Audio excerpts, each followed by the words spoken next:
This is where conspiracy theories come from, I swear. Look, as new to the webtubes as I am, I've still managed to complain about the gender-based violence campaign in South Africa a couple of times. But it's one of those things where I feel like I'm drawing a target on my back for some time down the line. Somebody's going to pull it out and hit me with it because it's too easy for fascistic activists to intentionally misinterpret criticism of a campaign against violence against women, especially in a country like ours. And that's the trick, you see. Wokeness and social justice are great vehicles for agendas because pushing back generally just makes you look like the bastard. But then the UK decided to stop even pretending that there's no sinister agenda afoot when idiot bint Baroness Jenny Jones teased the institution of a 6 p.m. men's-only curfew. To stem the country's almost non-existent problem of women being targeted for violence. The woman, Sarah Everard, was abducted and we suppose killed because remains have been found in a woodland in Kent. I would argue that at the next opportunity for any bill that's appropriate, I might actually put in an amendment to create a curfew for men on the streets after 6 p.m, which I feel would make women a lot safer, and discrimination of all kinds would be lessened. Between harassing people for social media posts and covering up for networks of paedophiles, the government of today's UK can always be relied upon to take things that one step too far. This curfew suggestion sounds outlandish, but I wouldn't put it past the modern United Kingdom. And the reason I bring conspiracy theories into it is that the narrative is playing out in the UK just the way it played out here in SA. A particularly brutal or tragic killing was picked up by the mainstream and legacy media and amplified with allusions to a war on women, thus conveniently painting all men as potential physical threats that must be perpetually confronted and pacified. Thus, despite the fact that much like here in South Africa and everywhere else in the damned world, UK men are far more likely to be the victims of violence than are UK women.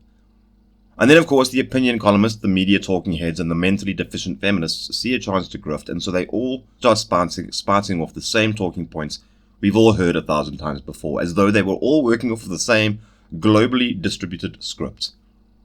And they wonder why conspiracy theorists abound. At this point in history, you'd almost have to be insane to not see shadows of conspiracy. The favored go-to for these rattling cans is the narrative of so-called victim blaming, wherein sound and reasonable advice is interpreted as a personal attack and an indication of sexism or patriarchal oppression. In Glamour magazine, Ali Pantoni writes of the recent Sarah Everard case in the UK. During door-to-door inquiries following Sarah's disappearance, police officers reportedly told women living near Clapham Common to not go out alone. It's the exact same instructions women received in the wake of the Yorkshire Ripper murders. Don't walk alone at night. Stay at home after dark. That was in the 1970s. It's been 5 decades. Why are we still feeding into the dangerous narrative that the onus is on women to protect themselves from violent men, instead of holding men accountable for harassing, intimidating, and harming women? In 2021, why are we still playing the "but how short was her skirt" card? And in something of a response, Arwa Madawi for The Guardian says, "We're used to women's freedoms and women's bodies being up for debate, you see. We're used to women being told to modify our behavior as a reaction to male violence. Women may not be under formal curfew, but you only need to look at the disgusting victim blaming that went on with Sarah Everard to see that we're under an informal one." This is what modern feminist thinking does to women. I swear, it turns them into foot-stamping little girls, all shouting at daddy because he won't buy that pony at the petting zoo. The problem that these girls are actually running into is that they're seeing society's overemphasis on the safety of women, and they're mistaking it for evidence that there is some heightened danger in being a woman, or that society hates and wants to oppress them. Right? There should not be a person alive, man, woman, or anything in between, who does not realize that we are all at least partially responsible for our own safety, and the onus is on each and every one of us to take appropriate measures to secure it. We remind women far more than we remind men, because most societies care far more about what happens to their women than to their men. And let's be honest, if women got the same consideration that men get, we'd ignore that any of them are murdered at all, and we'd often know individuals' advice as to how to best avoid being murdered. Think about it, ladies. When we tell you not to go out alone at night, or when we suggest that you don't go alone at night, we're basically suggesting that you take a male meat shield who can absorb any violence that might otherwise be directed at you. Because, one for one, many societies still evaluate a woman's life as being more than worth the sacrifice of a man's life. But the thing is that rights are supposed to come with responsibilities, and freedom comes with consequences. Think about the growing trend in the West especially, of men refusing to be alone with women in many a professional setting. With the advent of the Me Too movement and all the inevitable false accusations that came with it, men began to recognize women as a hazard of the environment. Thus, many have taken appropriate steps to protect themselves from potentially life-ruining false accusations. Chief among these steps being the refusal to be alone with women. I imagine that the same goes for plummeting marriage rates. Men recognize the threat of being demolished by divorce and have begun adjusting their behavior accordingly. But notice how, despite feminism's insistence that men are oppressive, men are not the ones running around demanding that anyone be confined to their homes. Only the feminists seem to think that is a good idea.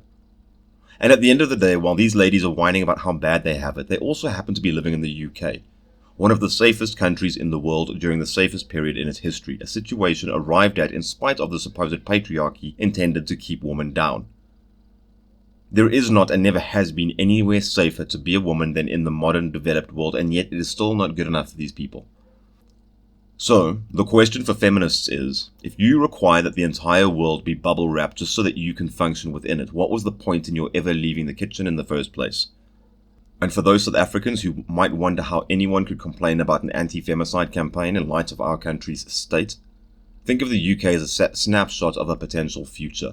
Even if we solve our problems with crime, eliminating violence to the point that it is almost completely non-existent, feminism is a grift and it cannot be satisfied. Its existence depends upon male tyranny, imaginary or otherwise, and it will never run out of fabricated points of oppression with which to bully men further into the corner.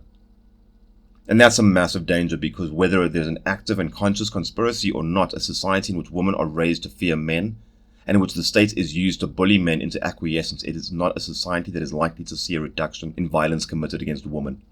It is a society hiding its authoritarian tendencies behind its women while potentially pushing its men toward an unpredictable edge. Anyway guys, that's all I've got to say about that. If you want to keep up with my rants, hit like, hit subscribe, and I will bitch about wokeness until the cows come home. And get into the damn kitchen. Ha, I'm kidding.